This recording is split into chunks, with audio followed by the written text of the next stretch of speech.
Tourist bus दुर्घटना रे ओडिशार बीजेपी नेत्री निखोज। 1000 फुट तल नदी को खसिला बस। अनेक यात्री आहत हेबा सह 9 यात्री निखोज और जणे मृत। सिक्किम रे घटिची अघटन। 1000 फुट तल नदी को खसिला टूरिस्ट बस।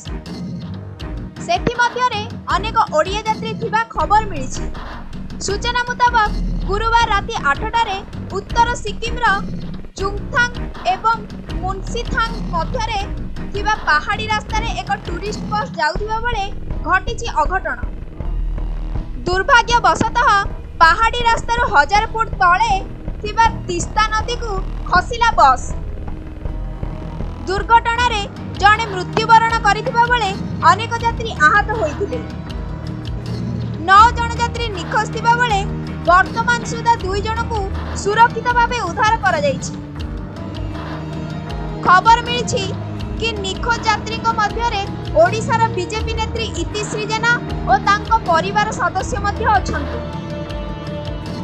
तांको पुओ और पुतुरा को सुरक्षित भावे उद्धार करा जायतिबा बेले इतिश्रींकर कोनोसी खबर मिली नाही। ए नै ओडिशार मुख्यमंत्री सिक्किम सरकार सह आलोचना करिसेंती। एहार सुपरिचालना पई ओडिशार स्वतंत्र टीम सिक्किम जिबाको निर्देश दैछंती। ब्यूरो रिपोर्ट समय लाइव।